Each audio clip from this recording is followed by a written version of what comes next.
Hola, ¿qué tal? Buenas noches y bienvenidos a un capítulo más, una jornada más en esta noche de miércoles aquí al IEDES Asturias Televisión en Telecable. Programa por delante que nos llevará pues aproximadamente unos 60 minutos en los cuales tendremos temas variados y de todo tipo y en los cuales esperamos los mismos sean de su interés. Comenzamos, como siempre, ¿con qué? Con la cabecera.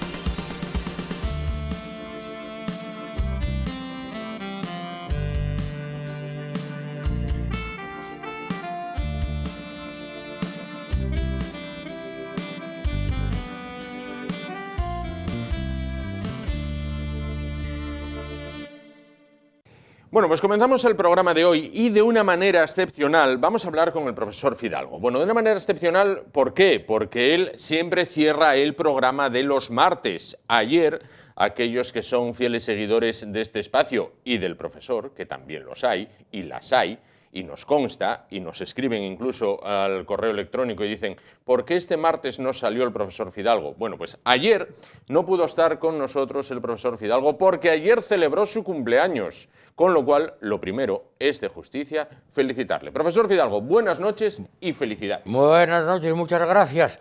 Claro que desear felicidad a mis años se agradece más porque como ya, digamos, estoy jugando al guá, es decir, para entrar en el guá, para entrar en el hoyo. Claro. No es así, no es así. Hay que aprovechar cada minuto, cada segundo. Claro. Ya lo decía su excelencia, mientras Dios me dé vida y claridad de juicio, pues eso, tira para adelante, ¿no? Ahí estamos, ahí estamos. Bueno, es su cumpleaños, usted me decía en una ocasión, fui niño de la guerra, por unos días, pero fui niño de la guerra. Sí, yo nací en el año 39, el 10 de marzo, y la guerra terminó el 1 de abril de ese año, de manera que viví 20 días de guerra y muchísimos de posguerra.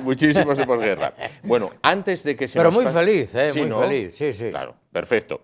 Antes de que se nos pase el tema del cumpleaños, queremos hacerle entrega de un carballón simbólico, un carballón de Camilo de Blas, obviamente, simbólico. No pusimos velas porque, bueno... Carballón de Oviedo. Carballón de Oviedo. Pues Carballón de Oviedo para un señor de Gijón, para un caballero de Gijón. De Colunga, pero residente... Vecino y residente en Gijón. Esto es. Pero de Colunga. Esto es. Que es un pueblo de Sandunga y el de la mejor manzana de la comarca asturiana, y coste que esto no es chunga. Colunga. Bien. Embajador de pro de Colunga, Claro. Bueno, como bien se vio por el verano con ese reconocimiento que le hicieron el ayuntamiento y sus vecinos. Bueno, profesor Fidalgo, 81 años le contemplan, 20 días de guerra, muchos años de posguerra. Sí. ¿Usted había visto...? Unos de recuperación económica después del receso, la recesión, la nueva recuperación y el entera, como ya el coronavirus. De eso quería hablarle. Vamos a ver, ¿usted en estos 81 años había visto algo como lo de ahora? Ver afecciones broncopulmonares, sí, y muy graves. Y yo recuerdo, iniciando la carrera, estoy hablando de octubre de 1957, ya llovió, tenía yo 17 añinos, iniciando la carrera de químicas aquí en Oviedo, vino el virus A2 de Hong Kong, también de Hong Kong. También venía de allá. La gripe asiática se dio en llamar, sí. Que fue una afección tipo gripal, sí. Pero algo brutal. Estoy hablando que yo la padecí, había llegado yo a Oviedo, no conocía lo que era Oviedo, nunca había estado en Oviedo prácticamente, y de repente, ¡bomba!, 40 de fiebre, 41 de fiebre, fue un trancazo. Tremendo. Que de aquella, ¿cómo se curaba? A base de líquidos. Hombre, había agua mineral, no, que iba a haber agua mineral, había agua del grifo y de manantial y de poco más, zumos y bebidines calientes, caldechos, tal, y cama, sudar, y como decíamos en el pueblo, y guardar el sudo. Claro, claro. Y eran 8 días, y luego, pero fue una gripe algo brutal, provocó muchísimas muertes en España y en Europa. Es decir, que fue una afección broncopulmonar grave. ¿Pero qué pasó? Que la gente dijo, madre, qué gripe más fuerte, vaya trancazo, vaya gripazo. pero es que ahora se creó con esto del coronavirus, que en definitiva es otra afección broncopulmonar, se creó una alarma social. ¿Se creó o crearon? Bueno, yo no sé si fue creado el virus y creada la alarma también. Yo no sé, pero es que el tema alarmista hoy es de temer, ¿eh? Sí.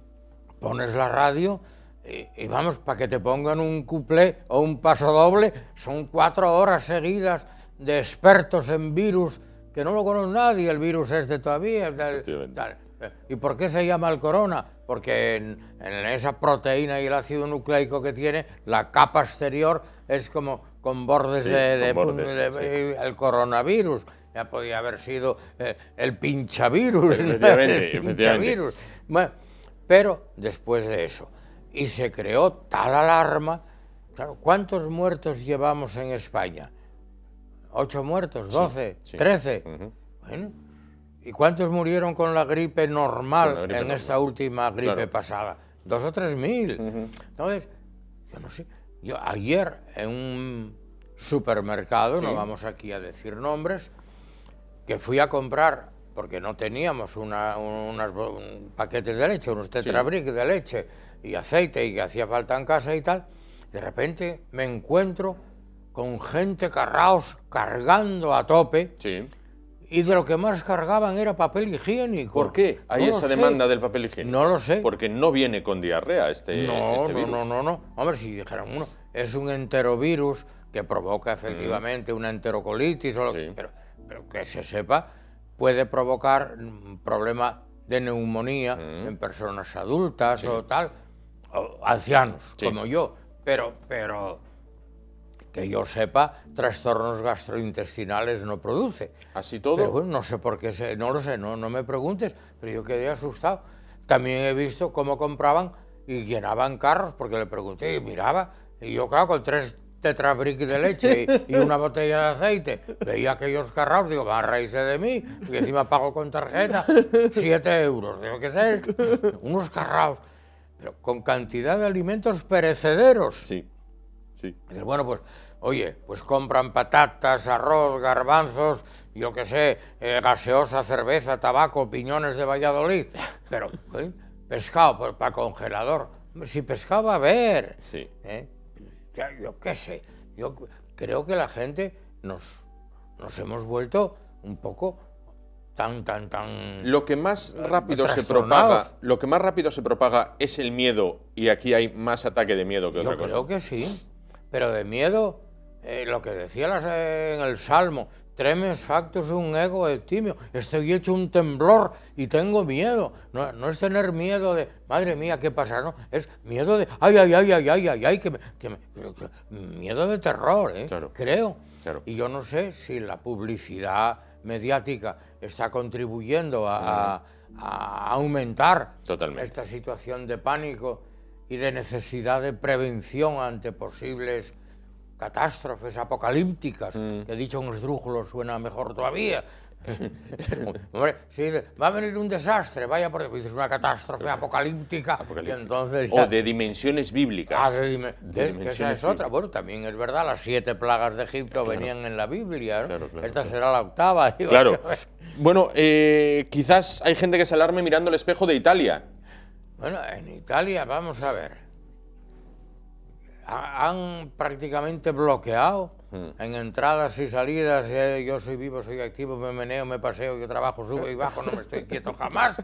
Yo creo que han bloqueado media Italia, que no se puede ni salir. Han pescado en Roma no sé cuántos asturianos que habían ido a Roma de visita porque les apetecía ver el Coliseo. Ahora van a ver Coliseo para 15 días, ¿verdad? Sí, van a tener Coliseo para pero yo no sé si también esa medida es excesivamente bloqueante, digámoslo así, ¿no? Un bloqueo bloqueante. Claro. Igual que había impedimentos para casarse, había impedimentos impedientes. ¿Impedimentos impedientes? Claro, sí. Había unos que impedían del todo, y otros eran, pues bueno, a ver si te dispensan el obispo, ¿no? Anda, mira, eso nunca lo supe. Impedimentos dirimentes e impedimentos impedientes. Ya el impediente... Ya no había quien lo desbloquease. Bueno, el caso es que la alarma está ahí. Sí. A mí me preocupa, ¿eh? Sí. A mí me preocupa. Es más, cuando ayer digo, bueno, mañana tengo que ir a Oviedo, que voy a grabar aquí unos programas y tal, y qué sé yo qué. No se te ocurra, que han cerrado colegios. Digo, oye, que no voy a dar clase, hombre, que no voy a dar clase. Claro. Bueno, es curioso. Creo que hay que tener respeto, pero no miedo, ¿no? Quizás. Hombre, oye, y si viene la gripe, hay que tener cuidado. Y si viene otro tipo de epidemia o de pandemia, ya que es poco menos que universal, no cabe duda que no se puede tomar a risa. Hay que tener las precauciones y preocupaciones que recomienden los que saben, porque estamos saliendo una cantidad de aficionados impresionante. Sí, ¿no? Tú oyes las tertulias de la radio, de la televisión, todas. y lo mismo te hablan de un penalti que no tenían que haber pitado al Madrid, pero que se lo pitaron para que pudiera meter un gol. O te hablan de la infección broncopulmonar que se produce. Y yo de lo único que sé es algo de la peste negra famosa. ¿Y por qué decíamos Jesús? ¿Por qué la peste negra? Que eso es un tema que vamos a tratar la próxima semana en el apartado de historia, pero ¿por qué? ¿Cómo se declaró? No, las ratas. La peste negra vino de por ahí para allá también, del Cáucaso y de por ahí. Todo bien de por ahí para allá. No viene nada bueno, ¿eh? De pasado Cabueño. No viene nada bueno. De pasado Cabueño. Todo bien de por ahí para allá. Pero empezó hacia el siglo XIII, por ahí. Claro, no había los medios de transmisión de personas y de mercancías como hay ahora. Sí. Antes ibas a caballo, tocotón, y... El que lo tenía. Y el que lo tenía, claro, y el que no, pati. Bien, bueno, entonces, claro, cuando quiso llegar a España la peste negra era el siglo XVII o el XVIII, claro, pero fue propagándose, Pablo, de nación en nación, de pueblo en pueblo y tal. Ahora se propaga igual, pero de avión en avión. De avión en avión, efectivamente, bien. Claro. Y era una afección broncopulmonar. Se llamó negra porque, claro, los que morían luego quedaban medio cianóticos y quedaban oscurecidos. ¿Y qué sucedía? Pues que uno de los síntomas de premuerte, casi de agonía, era el estornudo ya. Sí. Y entonces, claro, cuando el enfermo, los que estaban ahí ayudándole, le decían Jesús, para encomendar su alma a la divinidad. Y ahí vino la costumbre de que cuando uno estornude, se llama Jesús. ¡Achis! Jesús. Sí. ¿Entiendes? La peste negra. Por cierto, que los monjes, la cultura monacal, que era la cultura más culta, digámoslo así, la que había. Y los que más sabían de botánica y de medicina, si medicina se puede llamar, entonces, inventaron, idearon la salsa verde. ¿La salsa verde? ¿Qué es eso? Con ajo. El ajo contiene aliina y también sustancias ligeramente antibióticas. El perejil, que contiene apiína, que también es estimulante del apetito. La aliina, a su vez, provoca, es broncodilatadora y demás. Y entonces dijeron, coño, vamos a hacer una salsa con el aceite, que es una grasa alimenticia y nutricia, que puede alimentar. El ajo con la apiína, que es medicinal, con la aliina, el perejil con la apiína, y vamos a dárselo con algo de alguna comida, que puede ser pescado, que puede ser carne y tal, o que pueda ser, para curar un poco esa afección broncopulmonar. ¿La curó? No, pero sirvió para hacer unos platos de pescado y de marisco riquísimos. Riquísimos, en este caso. La merluza en salsa verde. ¿No? Bueno, hay que tener confianza en los médicos, que son los que más saben, y además son unos fenómenos. Yo creo que sí. Y no, hombre, tener precaución a tope. De limpieza, higiene. Eso, por supuesto. Y no solo limpieza, que está tanto recomendar lavarse las manos. Importante lavar las manos. Las manos y los pies y la boca y la cara y el trasero también, hombre. Bueno, para eso la gente lleva el papel en cantidades industriales, claro. Pero bueno, porque antes, cuando no había papel de ese tipo... Bueno, no había papel de celulosa. Eso. Pero papel de periódico, yo me acuerdo después de la guerra, en casa, en el baño, había una especie de perchina pequeño con un gancho, y ahí se cortaban recortes de periódico y se colgaban allí, y era lo que, el papel el elefante, el famoso papel el elefante. Sí, hombre, era un rollo de papel higiénico, áspero más bien. No, más bien áspero no. como ay, no sé, sí, era duro, y ese era para los ricos, ¿Ah, sí? para casas ricas, los demás papel de periódico. Región, La Voz, La Nueva España, El Comercio, claro, se cortaban cuadraditos, se colgaban allí en aquel gancho. O sea que cuando se dicen, a veces que dicen, claro, es que el periódico al día siguiente sirve para envolver el pescado, antes era para algo peor. También, también se utilizaba para envolver el pescado, pero sí, señor. había hasta También, usos peores. y se utilizaba mucho como papel de váter, sí. Había culos muy ilustrados de tanto leer el periódico, claro. Es verdad. Pero el papel de celulosa, tal como lo conocemos ahora, empezó a fabricarse como papel higiénico en el año 63, 64, o sea, antes de ayer. Sí, ya veo. Ya veo. Pero que es verdad lo que estoy contando, el papel del elefante era famoso, la marca del elefante. Sí, es cierto. Sí. La marca era lo normal, lo que había en las casas bien. Claro que costaba dinero, no mucho, pero claro, es que el que ganaba 1000 pesetas al mes en aquella época, yo empecé trabajando ganando 7000 pesetas. Pero el Estado a mí me pagaba, no llegaba a 2000. Claro. Y era un sueldo bueno. Era un sueldo bueno. Así que por eso te digo. Madre mía. Bueno, decíamos entonces, precaución. Precaución, atención a los consejos que den las gentes expertas en sanidad. Ajá. No vayamos a hacer cargo de... En este pueblo no hay barbero, pero hay un curioso que corta el pelo. No hagamos caso de los curiosos, no hagamos caso de los alarmistas. Sí, escuchemos y atendamos, prestemos atención a las personas expertas, médicos, biólogos, bioquímicos, o sea, expertos, microbiólogos, Sí. ¿verdad?, que nos digan qué es lo que más conviene hacer. Seamos muy responsables en nuestra higiene. Sí. Tomemos las cosas con mucha calma, con seriedad, pero no con alarma, creo yo. Claro. Bueno, pues es el consejo, buen consejo, sabio consejo, el consejo de la voz, de la experiencia, de un hombre al que 81 años le contemplan y que ya venció en su día a la gripe asiática. Con lo cual, prepárate coronavirus porque tampoco tienes nada que hacer. Nada, a mí ya nada. Efectivamente.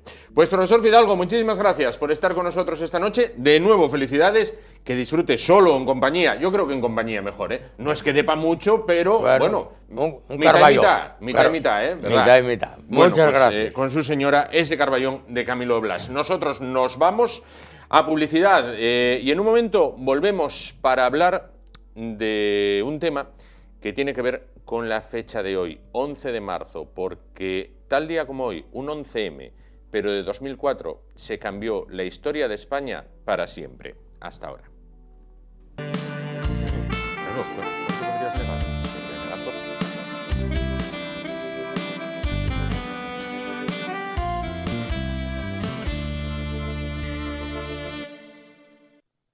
Bueno, vamos a continuar el programa de hoy, porque tal fecha como la de hoy, en el año 2004, cambió para siempre la historia de España. A estas horas, cuando son, bueno, pues las 10:30 de la noche aproximadamente, bueno, pues prácticamente todos los españoles aquel año 2004 estábamos pegados a los aparatos de televisor en cada casa o a la radio, porque las informaciones se cruzaban, se entrecruzaban, con unos atentados que se habían producido en Madrid, principalmente en la estación de Atocha, en las cuales, bueno, pues habían muerto decenas de personas en lo que ha sido el atentado más cruento perpetrado por un grupo terrorista o por asesinos, en una palabra, en Europa.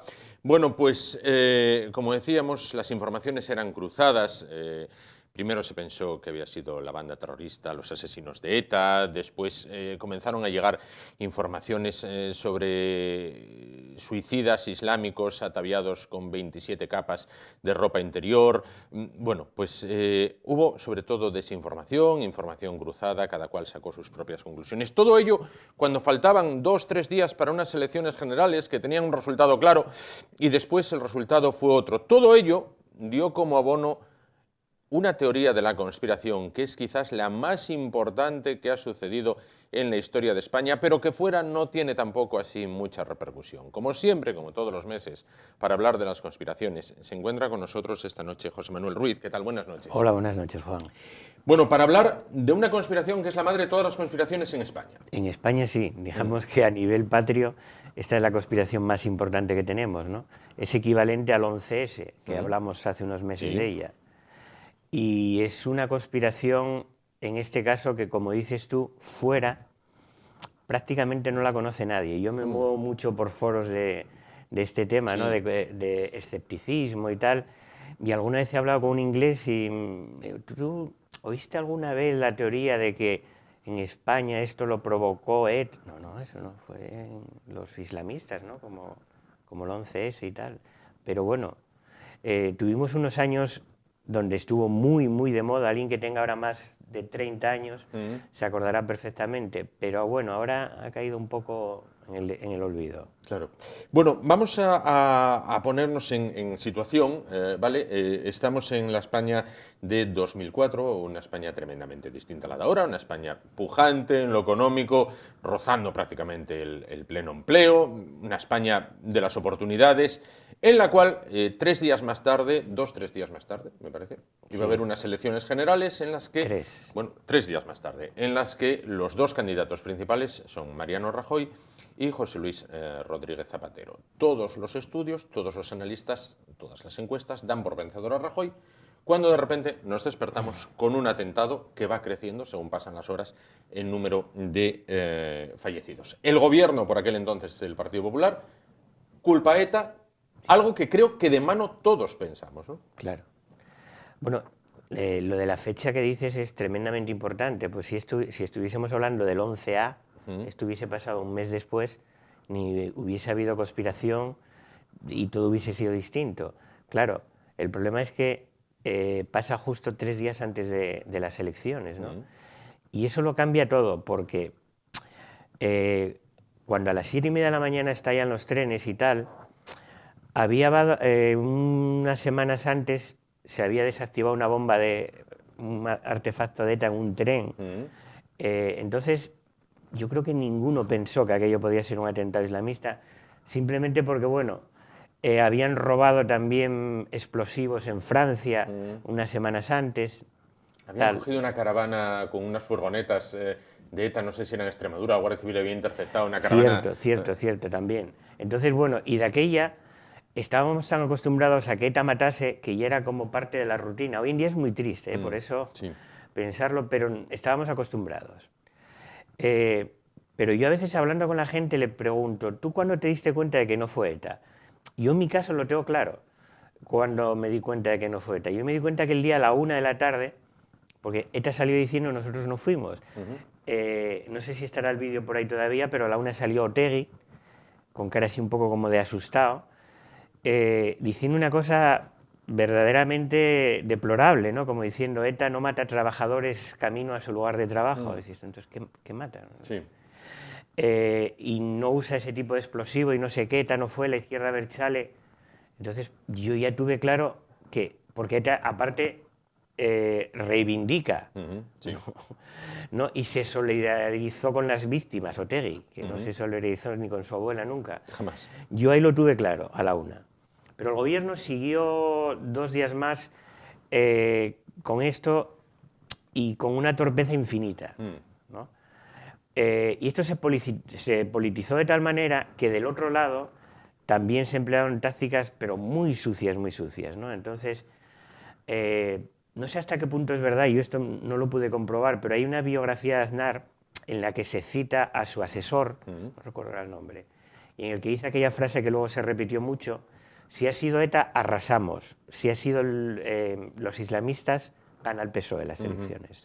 Entonces, claro, todo esto es ponerlo en contexto, ¿no? ¿Por qué existió esa conspiración? ¿Por qué? Porque uno de mis recuerdos más surrealistas viendo la tele fue aquel domingo, cuando se vota, luego hay como 1 hora y pico o 2, claro, de aquella época más, hasta que empiezan a llegar resultados definitivos ya, ¿no?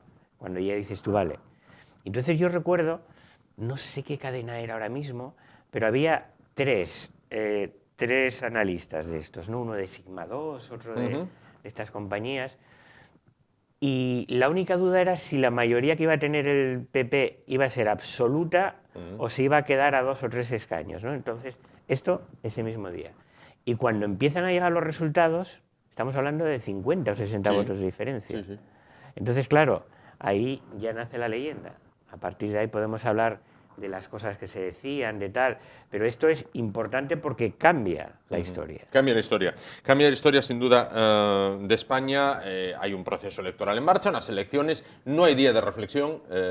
Si bien el gobierno, por entonces, del Partido Popular, comete torpezas, lo que decía José Manuel, por el otro lado hay un envío masivo de SMS, no existía el WhatsApp, como ahora se moviliza, se sale a la calle. Creo que fue Rubalcaba, dice, España no merece un gobierno que mienta. Eso fue uno de los momentos más vergonzantes de este país. En la jornada de reflexión, creo que fue sobre las 9 de la noche, dice, este país merece un gobierno que diga la verdad siempre, diciendo, vótanos a nosotros, ¿no? Eso fue lo que dices tú en otras radios, de que si aparecía un suicida con no sé cuántas capas, no sé qué. Hubo una manifestación ya el mismo viernes, creo que fue, contra el gobierno. Esto se desmadró.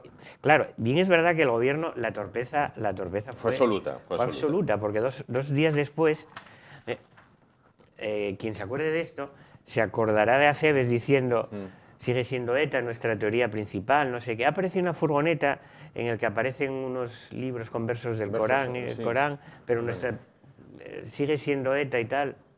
Dices tú, hombre, ETA, el Corán, ¿no te los imaginas tú, ETA leyendo el Corán? No parece muy claro que hicieran esto. Bueno, instigadores de la conspiración, Pedro J. Ramírez, Casimiro García Vadillo, bueno, hay libros, Federico Jiménez Los Santos, Bruno Cardeñosa, Luis del Pino. Bueno, se creó incluso una literatura de esta conspiración, ¿no? Sí, que no llega a lo de Kennedy o a lo del 11S, pero hubo mucho. El primero de todos ellos, claro, Bruno Cardeñosa. Bruno Cardeñosa, ahora creo que anda presentando La Rosa de los Vientos. Sí. Este es muy oportunista porque ya tenía un libro anterior, 11S, el 11 de septiembre, Historia de una infamia.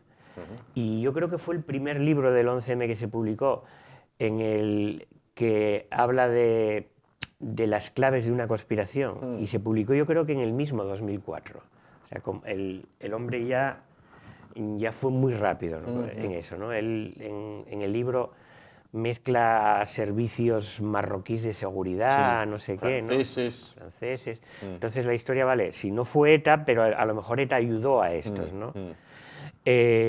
Luego, por supuesto, claro, Pedro J. será lo primero que nos viene a la cabeza, porque su línea editorial durante aquellos años fue apoyar esto. Con Casimiro escribieron varios libros. Titadín quizás es el más famoso, sobre el explosivo que luego ellos decían, tal. Y luego está la famosísima carta editorial de Pedro J., que yo logré encontrarla. Ahora el periódico El Mundo, como muchos, están pasando a un modelo privado, aunque te dejan leer solo un trocito, pero esta está entera, ¿no? Y esta se llama Yo acuso, ¿no? Imitando a Zola cuando el proceso Dreyfus. Y no deja títere con cabeza, desde los TEDx, el comisario de policía, que había participado. Entonces, y por otra parte tenemos a Luis del Pino, que creo que ahora tiene un programa con Federico Jiménez Los Santos. El propio Federico. El propio Federico. Lo que pasa es que Federico, yo no sé si llegó a escribir algún libro, a mí no me suena sobre el tema. Pero Luis del Pino sí que escribió Golpe de régimen, ¿no? Federico sí, Federico supongo que sigue con este tema, pero estuvo durante muchos años, ¿no? Era como un club. El otro día voy a hablar de los peones negros, algo que ahora yo creo que se estaría bien hacer una encuesta a ver quién se acuerda de este tema. ¿Cuántos se acuerdan? Sí. Y esto era un grupo de gente, 2.000-3.000, que salían cada 11 de marzo hasta el 2008-2009 pidiendo la verdad de los hechos, ¿no? Negando la verdad que se decía, la verdad oficial. Entonces, todo este caldo de cultivo durante unos años vivimos inmersos en él, quisiésemos que no, hasta unos pocos años después de que ya el Tribunal Supremo dictase. Claro. Hay detalles, no obstante, que llaman poderosísimamente la atención y contribuyen a esta conspiración, ¿no? Desde una furgoneta en Alcalá de Henares vacía, una mochila en Vallecas que no está entre los objetos recogidos en los trenes, la manipulación presunta de las pruebas, unos terroristas que son volados todos ellos en un piso, bueno, y no queda ninguno vivo, cuando una máxima de las fuerzas y cuerpos de seguridad del Estado es coger a alguno vivo para interrogarlo. Bueno, hay muchos detalles que dan pie a la conspiración, ¿no? A la conspiración, ¿no? Hombre, eso sí, sin duda, sin duda. El tema de la mochila es muy importante porque hay un funcionario que afirma que él no vio esa mochila en el tren cuando la sacaron. Y no es una mochila cualquiera, es la mochila donde estaba el teléfono con el cual consiguieron contactar con quien vendió los teléfonos y luego dar con el chino y con los otros. O sea, esa mochila es vital. Y la otra furgoneta tampoco es una furgoneta que pueda pasar por alto, porque es una furgoneta que se presenta como con 61 pruebas en el día del juicio, y que otro funcionario de policía dice que la furgoneta estaba vacía. Hay flecos muchísimos. Bien, es verdad que también los hay en el 11S, también los hay, por ejemplo, hay otros que sí vieron la mochila. Luego hubo contaminación en pruebas, en la cadena de custodia hubo fallos. Entonces, como en todas las conspiraciones, nunca miras el cúmulo global, vas viendo lo que no encaja para con ello tú hacer como un encaje de bolillos y crear tu teoría. Claro. Pero 10 años después, el propio Casimiro, en otra editorial, decía que se había fiado de pruebas que no lo eran, que tendría que haber corroborado más, que Pedro J. no llegó a desnegarse, sigue diciendo que tal, pero... y lo más raro es la fecha, claro, ¿por qué hicieron el atentado precisamente ese día? Luego se dice que cuando salieron de los interrogatorios, que estuvieron aislados y tal, que lo que primero que preguntó uno de ellos es quién había ganado las elecciones. Entonces, detalles de estos hay muchos, pero bueno. Claro. Los famosos trenes que veíamos en las imágenes completamente reventados fueron desguazados prácticamente con nocturnidad y alevosía, ¿no? De una manera rápida, venga, que esto hay que desguazarlo rápido. Digamos que se dieron prisa incluso en desguazar el tren. Ese es otro tema también, eso... en el 11S pasó con los aviones, los llevaron, pero es verdad que antes los estudiaron, tal. Lo de los trenes, sí es verdad que parece como que se dieron demasiada prisa, ¿no? en desguazarlos y tal. Lo que pasa es que aquí lo importante de esta conspiración es, el que cree en la conspiración es porque te dice, ¿a quién beneficia? ¿No? Tú dices, bueno, las pruebas, dicen, no, pero está claro que beneficia a alguien. Lo que yo te estaba diciendo, cambió la historia, ¿no? Entonces, si beneficia a alguien, ese alguien algo tendrá que ver. Lo de ETA ya se da, evidentemente, ya eso se abandonó pronto, pero luego se vino con la historia de que ETA podría haber ayudado a estos, tal. Y prácticamente, a lo mejor muchos no te dirán el PSOE fue, pero el PSOE tuvo que ver, tal, porque les beneficia. Esto pasa mucho en las conspiraciones. Claro. Una conspiración esta... que tiene su ramificación o que tiene su capítulo asturiano, con Mina Conchita, Trasorras, la dinamita robada, unos confidentes de la Guardia Civil que, bueno, orden de no tocar a un escándalo mayúsculo en el seno de la Guardia Civil de la Comandancia de Gijón, con Bolinaga. Sí. El tema de Bolinaga fue... Y a mí me resultó especialmente triste, porque yo me acuerdo que un amigo, cuando salíamos por ahí de juerga, él siempre, cuando bebía unas copitas, siempre decía, puxa Asturias, libre, borracha y dinamitera, que es una cosa muy antigua. Y la dinamita aquí era una cosa normal en Asturias, con la mina, todos tenemos familia. Y claro, desde aquella, hombre, para los asturianos fue un tema muy triste, todo aquello de la mina, que la dinamita que mató a esa gente saliese de una de nuestras minas, y luego todo lo que dices tú alrededor de los temas policiales, de Bolinaga, la verdad que el tema, yo no sé cuántas páginas de sumario hay, pero estamos hablando a lo mejor de decenas de miles. Muchísimas. Fue un tema que dio para mucho. Muchísimas. Para la reflexión queda, la dinamita salió presuntamente de Asturias. Yo en su día le pregunté a un pariente cercano que trabaja en la mina, le dije, ¿es fácil salir con dinamita de la mina? Y me dijo, es lo más fácil del mundo. Es lo más fácil del mundo. No lo sabía. Tú sacas, por lo menos antes del atentado, tú vas al polvorín y dices, necesito 5 cartuchos para hacer una voladura. Pero puedes necesitar 2. Los otros 3 nadie te pregunta por ellos. ¿Y cogías, salías con ellos? Dice, tocones de árbol en praos particulares se volaban, vamos, había que allanar este prao. Bueno, pues, buscabas a alguien que trabajara en la mina y te decían, sácame cartucho, 2, no sé cuál. Caramba. Y se sacaban. No sabía Antes del atentado, Ahora claro, lo desconozco porque la persona que me lo dijo fue jubilada en la mina precisamente por esas fechas. Ahora no sé si hay más control. Pero dijo, es lo más fácil del mundo. Cambiaría sacar seguro. dinamita de la mina. Bueno, pues José Manuel, esta es la conspiración, las claves de una de las conspiraciones, o la conspiración por excelencia en España, la conspiración del 11M. Bueno, vaya en la jornada de hoy un recuerdo para las víctimas y sus familiares en lo que fue el mayor atentado que ha registrado España a lo largo de su historia, Europa, bueno, y sin duda uno de los mayores del mundo. Para el mes de abril nos espera, si te parece, un protagonista que ya en sí mismo es una conspiración.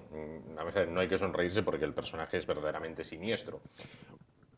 Teóricamente, o la historia así lo afirma, y podemos pues prácticamente poner la mano al fuego, el 30 de abril de 1945, Adolfo Hitler, junto a su esposa, Eva Braun, porque en todas las biografías te pone, se suicidó junto a su amante. No, era su esposa, se había casado unas horas antes. Bueno, pues junto a su esposa se suicidó en el búnker de la Cancillería, en Berlín. Bueno, pues muchos metros bajo tierra, mientras los rusos estaban a unos metros. Sin embargo, hay muchas teorías que dicen, no se suicidó, escapó en los últimos días, se fue a Argentina. Como otros muchos, sí. Como otros muchos. Vivió en Patagonia, incluso un chalet allí, fantástico, maravilloso. Bueno, pues analizaremos entonces cuál fue el... Va a ser un tema muy interesante. Sin duda, lo veremos. ¿Cuál fue el fin o cuál es la conspiración que dice que no murió en el búnker de Berlín y posteriormente fue incinerado y tal, el creador del Reich de los 1000 años? Pues José Manuel, muchísimas gracias por estar esta noche con nosotros. Nos vamos muy rápido a publicidad y continuamos el espacio esta noche. Hasta ahora.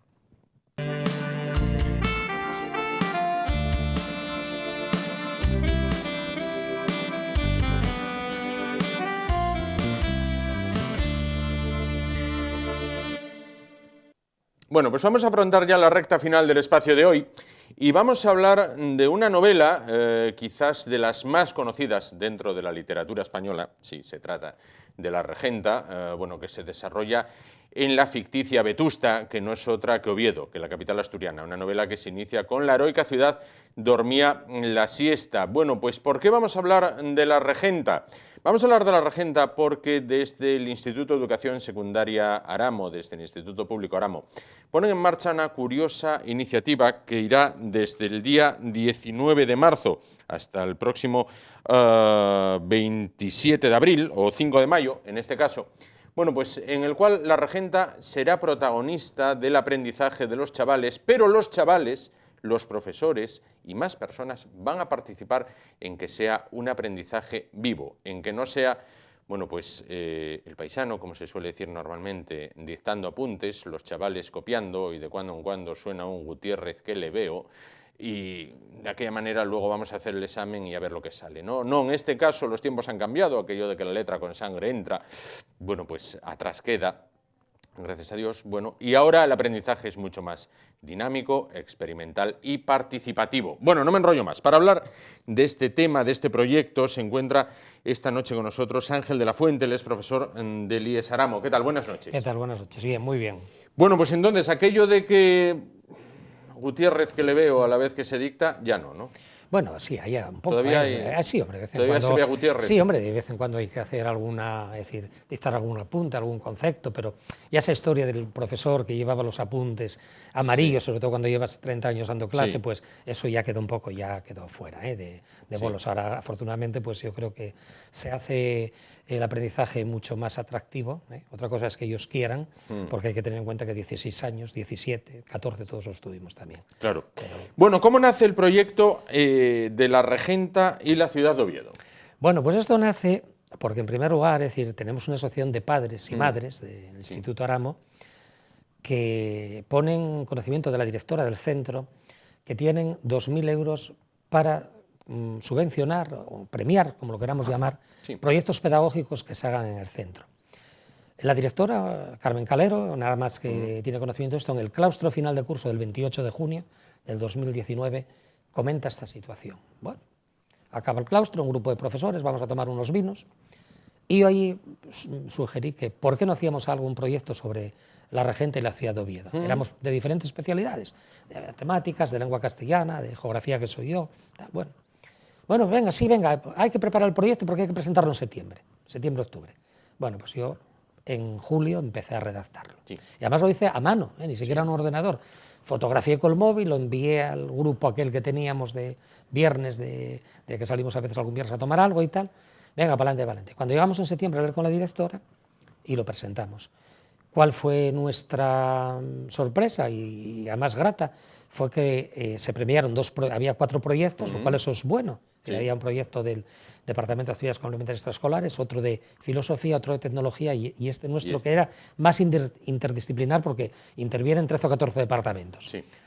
Y resulta que nos dan, concretamente, es decir, 1.000 euros. 1.000 euros al Departamento de Tecnología y 1.000 euros a nosotros, es decir, para los gastos que se puedan tener. A partir de ahí ya empezamos, es decir, porque claro, el proyecto hubo que hacerlo de acuerdo a unos criterios que fijó la Asociación de Padres, es decir, unos objetivos, qué competencias clave íbamos a trabajar, qué actividades teníamos pensado hacer, cómo evaluaremos esas actividades, qué coste supondría, porque hay una partida importante en la vestimenta del profesorado, que no, vamos a decir que vamos a ir caracterizados de personajes de la época. Y entonces a partir de ahí empezamos ya a funcionar, pues prácticamente ya iniciado el año natural, es decir, 2020. Y así va a ser hasta el 6 de mayo, que es la última actividad que tenemos, es decir, del proyecto. Y que aspiramos a hablar con el Centro de Profesores de Oviedo, y esta actividad, pues, si se puede explotar o exportar, o que quede ahí para que otros centros, pues, mejorándola, o sirviendo de base para otros proyectos, porque lo importante es enganchar a nuestros jóvenes en la lectura, porque dicen que hay hasta 33 razones para leer, para disfrutar, para llorar, para dialogar, para tolerar, para conocer, para muchas cosas. Entonces, y además en lectura sé que andamos un poco flojos. Sí. Andamos un poco flojos, sí, o eso dicen los que llevan la cuenta, ¿no? Sí. Bueno, en síntesis se trata de... Porque hay gente que está en casa y dice, bueno, pero ¿qué van a hacer? Bueno, pues ¿qué vamos a hacer? Vamos a ver, mira, hay una actividad que ya se hizo, que los alumnos, porque del bachillerato artístico, del itinerario de artes plásticas, con una descripción muy breve, de nada, un parrafín, 3 frases, que se les dio, ellos interpretaron cómo sería pues, la fisonomía de Frígilis, de la Regenta, del Magistral, de Doña Paula, de Quintanar, de los principales personajes, es decir, de Visita, es decir, la famosa Cotilla. Lo hicieron en cera con el profesor que les da, pues eso, dibujo artístico 1, y ahí se hizo después un comentario artístico o estilístico que hice yo y lo hemos expuesto en el instituto. De todos modos, hoy no está expuesto, pero lo vamos a retomar del 20 al 24 de abril en el contexto de la Semana del Libro, donde los alumnos van a bajar y tendrán con un plano que se va a poner de la Vetusta de Clarín, de la época. Es decir, de la época, pues identificar personajes y escenarios en lo que hay. Esa, por ejemplo, fue la primera actividad. En este momento yo acabo de venir ahora de un ensayo. Yo interpreto a Santos Barinaga. Una escena de 3 minutos aproximadamente, y lo que estamos haciendo ahora es ensayar, y entonces el día 19 y el 25 a las 5 de la tarde vamos a hacer un recorrido con alumnos de cuarto de secundaria, porque dan literatura contemporánea, y de primero de bachillerato, que dan también literatura universal también, algunos de ellos, otros todos lengua y literatura, Y haremos un recorrido por Oviedo que va a partir de la Plaza de la Catedral, Sí. calle del Águila, Plaza Feijó, la Corrada del Obispo, en la calle Cima de Villa, el Fontán, y después nos vamos a ir hasta la Universidad, de la Universidad de San Francisco, y de San Francisco al llamado a la calle del Triunfo, que es el Paseo de los Álamos actual, más o menos, y ahí finalizar.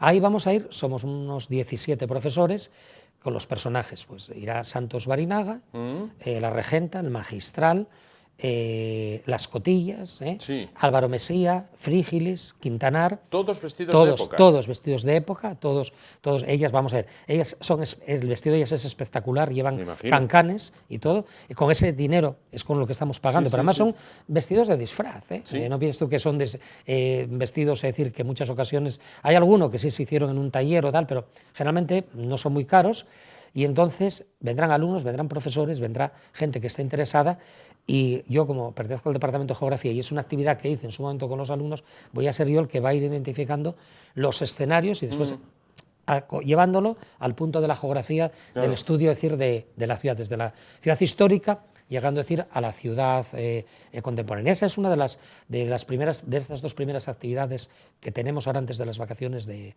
Semana Santa. Claro. ¿Qué van a ver? ¿Qué se van a encontrar que quizás muchas de las personas que nos estén viendo y vivan o pasen por Oviedo pasan todos los días y no saben que son escenarios de la Regenta? Bueno, pues por ejemplo, pues fíjate tú, hablamos de la Corrada del Obispo y no nos damos cuenta que Clarín ya la llamaba la Corralada. Aunque tenía, antes de la Corrada del Obispo, tenía, decir, otro nombre.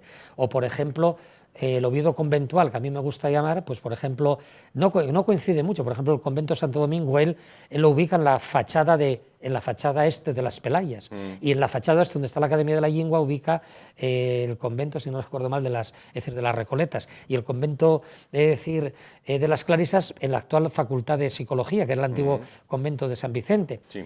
Pero bueno, entonces, cosas de estas, o por ejemplo, vamos a ver el tema, por ejemplo, la preocupación, porque coincide con el desarrollo y el movimiento obrero, y cuando el magistral, desde Santa María la Blanca, que es la Santa María de la Corte, en la catequesis él dice, el campo del sol se nos escapa, es el campo Los Patos, la zona obrera, donde la forja del movimiento socialista, pues empieza ahí a caldearse, y decía que bueno, que lo estaban perdiendo, pero claro, la sociedad iba... Entonces, esas cosas que nos pasan desapercibidas, yo creo, o por ejemplo, la calle del Triunfo, por ejemplo, dices, el Paseo del Triunfo, pero ¿qué es esto?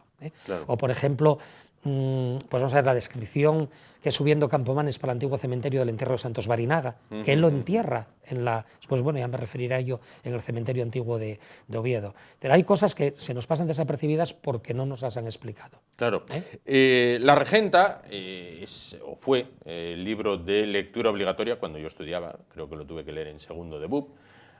Bueno, es una lectura, bueno, no es una novela de Ken Follett, pero sí está bien leerla. Es una novela atrevida para su época, sin duda, ¿no? Yo creo que sí. A mí fue hace 10 años, 11 años, cuando estaba en Salas, en el instituto, nos pidieron los profesores, con motivo del Día del Libro, ¿qué libro favorito es el tuyo? Y yo escribí La Regenta en unos cartones que nos diseñaron en la biblioteca, y le dije, porque es decir, una novela en la cual Clarín es como un pintor. No solo escribe con la pluma, sino que pinta. Sí. Y pinta, pues eso, describe y dibuja la ciudad. Es decir, y yo creo que vemos hasta el olor, las características de los personajes, la idiosincrasia de una ciudad de provincias que ve fenecer el siglo XIX.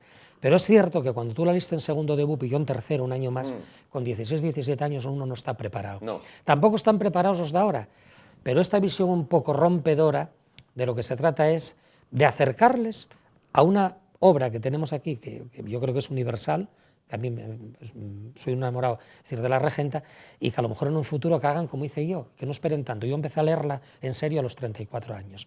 Y cuando se lee hay que leer con un bolígrafo en la mano o con un lapicero, y subrayando y anotando en el libro. No pasa nada porque el libro tenga tachones, porque no puedes leer, si se me permite la expresión, como el burro el gitano, lee pero no pronuncia, porque no te enteras de nada. Claro. Hay que leer con calma, hay que identificar. Fíjate, cuando hace la descripción de la Catedral de Oviedo, el erudito Saturnino Bermúdez, que él dice que ese apellido lo lleva al rey Bermudo, porque era así, bueno, era muy echado para adelante. Cuando habla de la capilla clementina, cuando habla, vamos a ver, te está describiendo las capillas barrocas de la Catedral de Oviedo. Entonces, lo que hay que hacer es que tenemos que hacer que nuestros alumnos aprendan a leer y disfruten leyendo, porque es la manera de aprender, de razonar y de asimilar lo que aprenden, porque de la otra manera leen pero no entienden nada, claro, y les aborrece. Quizás yo creo que a veces los profesores de literatura no nos enseñaron, no todos, hubo gente que sí que sembró ese gusto, pero generalmente, yo que recuerdo la literatura, nace, muere, se casa, escribe, pero nadie me enseñó a destripar, es decir, lo que hay adentro, como yo, por ejemplo, intento hacer con la novela de Fulgencio Argüelles, sí, con La espuma de Palacio Valdés, cuando describe el barrio Salamanca, o la mina de Riosa, que es la mina de Almadén. sí. Entonces, o por ejemplo la de Ruiz Marcos, La memoria y el silencio, es decir, que tiene un artículo fingido periodístico que está lleno de personificaciones en la estación de Ujo, y por ejemplo donde el funcionario de correos, en el vagón correo estafeta, mataba a Franco en efigie. Claro, era decir, mataba a Franco porque matasellos, Sí. pero que ahí había un trasfondo, Sí, sí, porque no se podía decir porque era el año 70. Claro. Entonces, eso es lo que hay que inculcar a los alumnos, que disfruten investigando con la literatura, pero claro, hay que tener en cuenta que tienen 16, 17 años, Sí, sí, sí. pero hay que ir sembrando un poco, Claro. aunque la cosecha no sea dentro de 3 meses o dentro de un año, sino que vaya un poco más allá.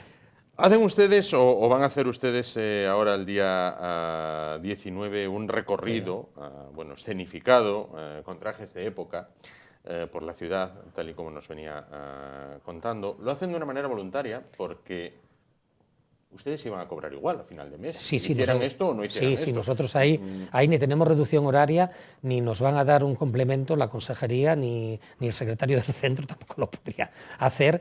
Vamos a hacer, por ejemplo, ya te digo, nosotros hacemos los ensayos fuera de horario lectivo, porque no podemos dejar decir nuestro trabajo, y sobre todo a mí la gran satisfacción que tengo con esto fue ver cómo lo acogieron mis compañeros. Y a nosotros que vamos por el pasillo ahora, y algún alumno fijo que no se irá, y a lo mejor, ¿qué tal, don Santos, cómo lo lleva hoy? ¿Qué tal, don Cayetano? Claro. O don Fermín, hoy va al coro, Anita, ¿qué tal noche tuviste? Es decir, medio en broma, medio, en vez de saludarnos cortésmente, es decir, dentro un poco de esta broma y tal, lo mismo en la sala profesores, vamos a los ensayos, nos reímos muchísimo.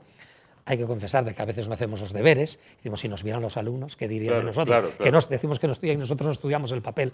A veces nos confundimos, es decir, nos reímos, pero vamos a ver, eso también ayuda a forjar una relación más allá del compañerismo entre nosotros, y sobre todo de dar a los alumnos esa imagen de que sabemos trabajar en equipo, de que tenemos, es decir, un objetivo común, y que no simplemente decimos, Gutiérrez, que le veo, o te pongo una amonestación, o te planto 5 ceros, o me voy a cargar a toda la clase, no, que vean que nosotros también, bueno, pues tenemos una parte humana, claro. Y si queremos una parte más, vamos a decir, frívola, informal, llámalo como quieras, que con eso también se gana mucho respeto por parte de los alumnos. Sin duda. Oviedo, más allá de la estatua, preciosa estatua que hay en la plaza de la Catedral, con la regenta al fondo, y que es fotografiada por tantos turistas, ¿vive de espaldas a lo que es Clarín y su obra cumbre, como es la regenta? Quiero decir, ¿podría tener más aprovechamiento económico? Voy más allá. Si en vez de ser Oviedo hubiera sido Birmingham, Clermont-Ferrand o Heidelberg, ¿tendría mayor pujanza el tema de Clarín y la regenta? Yo creo que sí, porque detrás de este proyecto es como lanzar el anzuelo, como te digo, en primer lugar a la administración educativa, a la consejería a la que trabajo y de la que estoy muy a gusto trabajando en ella, de hecho llevo 32 años y ahí me jubilaré, y a la Consejería de Cultura y al Ayuntamiento. Es decir, yo creo que ante este proyecto, y espero que esto lo vean o les llegue tanto a la Corporación Municipal como a la Consejería de Cultura, que es hora de decir, porque yo creo que a Clarín lo tenemos bastante olvidado. Simplemente creo que hay una pequeña estatua, un busto en el Campo San Francisco. Que cada tanto lo pintan, por cierto. Sí, entonces yo creo que tenemos que, si nosotros no defendemos lo nuestro, ¿quién lo va a defender? Claro. Y eso tenemos que ponerlo, pero no solo eso. Hace un momento, antes de empezar el programa, hablamos de los cuentos morales. Yo, por ejemplo, mis alumnos saben quién escribió Boroña y saben lo que hay detrás de Boroña, por ejemplo. Entonces, Justo Illes también ha ilustrado cuentos, es decir, de Clarín. Entonces, tenemos que ponerlo en valor. Y nosotros lo estamos poniendo de esta manera y después con una interpretación teatralizada en 12 o 13 escenas. Antes te decía que yo hago de Santos Barinaga, pues bueno, pues por ejemplo la famosa confesión, la bronca de la madre con el magistral, ahí el cotilleo de visita con Mesía, a ver qué pasa, ten cuidado con esto, las cotillas, aparece la marquesa Begallana, es decir, otras. E incluso, fíjate, va a una escena donde la regenta, es decir, va a aparecer en camisón, tumbada en un sofá como una cama, y es cuando ella se desvanece y van a aparecer dos niños, una niña y una, que es dos profesoras, una Ana, niña, cuando se pierde y pasa la noche con el niño Germán, y la otra que es una profesora, pero estoy hablando de profesoras que ya tienen sus añitos, no son profesoras jovencinas, hombre, tampoco son para retirar, para jubilar, y que van vestidas de niña y niño, y mi compañera y amiga Marta Santa Marta, pues es la que hace de Aya, y es cuando le dice, todo Vetusta lo va a saber quién eres, todo tal. Claro. Ahí tenemos una profesora que va a hacer de don Cayetano, es decir, que es el que le pasa, es decir, a la regenta en confesión. Tomás Frígilis también va, es decir, aparece en esa escena. E incluso hemos conseguido que un alumno, porque tenemos también el itinerario de artes, va a tocar, por ejemplo, cuando don Santos va borracho por la calle, pues siente los sones de la Traviata. Entonces, tenemos un alumno que toca el violín, porque ya te digo, tenemos el bachillerato de artes escénicas. Entonces, yo voy a entrar, es decir, en el salón de actos, y está sonando la Traviata. Y entonces ahí empieza ya mi perorata hasta que se acaba donde, bueno, al magistral lo llamo todo menos guapo, como aparece en la regenta. Entonces, tenemos esa teatralización también que va a ser para los alumnos de 12:30 a 2:30 el 27 de abril, y para el resto de la comunidad educativa y el resto del público el 5 de mayo a las 6:30 de la tarde. Dura aproximadamente una hora, hora y cuarto, y son en total unas 12 escenas. Perfecto, entonces, además los alumnos, y con esto vamos ya acabando, tienen que redactar un final alternativo a la novela, a la obra Cumbre de Clarín, ese final que creo que es algo así como y entonces ella despertó con el húmedo beso de un sapo, o notando en sus labios el húmedo... Ahí eso sí, lo hemos hecho constar en el proyecto, porque a mí no es una cosa tampoco, vamos a decir, que a mí se me ocurrió a mí mismo, sino que me basé en una novela, todo empezó en el Thyssen, que hace un profesor, un compañero de Madrid, que no lo conozco, sobre un díptico de Van Eyck, y entonces les da la posibilidad de cómo podría acabarse la novela. Entonces también potenciar ese espíritu creativo.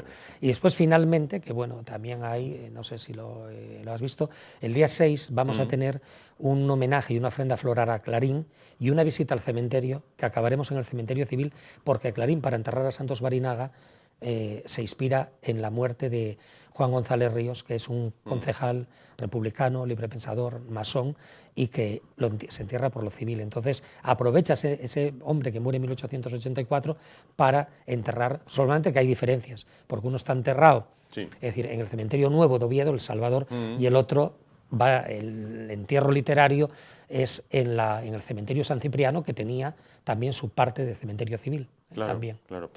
Bueno, pues ya lo saben, si ustedes el 19 de marzo, a esto de las 5 de la tarde, pasan por la Plaza de la Catedral, Calle del Águila, Plaza Feijó, la Corrada del Obispo, bueno, pues lo que es el casco histórico de Oviedo, hasta terminar en el Paseo de los Álamos, y ven un grupo de chavales acompañados de un grupo de personas ya más mayores, que son sus profesores, ataviados con trajes de la época de la regenta, no se está rodando una nueva película ni una nueva serie, se está aprendiendo o enseñando, en este caso, a que los chavales disfruten de la lectura, fomenten su creatividad y tengan un espíritu crítico, que sin duda es lo que debe de tener todo estudiante.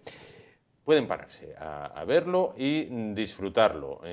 No es una compañía de teatro profesional, con lo cual hay que disculpar los posibles errores. Sí, los errores que habrá. Sin duda. Pues Ángel de la Fuente, profesor del IES Aramo, muchísimas gracias por estar con nosotros esta noche y acercarnos lo que es este proyecto. Pues gracias también en nombre de mis compañeros de la dirección del instituto, también por dar publicidad a esta actividad que yo creo que es muy interesante y muy enriquecedora para todos, para alumnos y para no alumnos. Claro. para Sin todos. duda, sin duda. Pues muchísimas gracias. Como gracias también les damos a ustedes por estar una noche más con nosotros, bueno, pues acompañándonos en este devenir. Hemos estado aproximadamente 60 minutos, más o menos. Les dejamos ahora, nos vamos rápido a los anuncios, porque ya nos espera Javier Neira con sus resistentes en el búnker de la libertad. Gracias por su atención y volvemos mañana, jueves, a las 10 de la noche. Que descansen.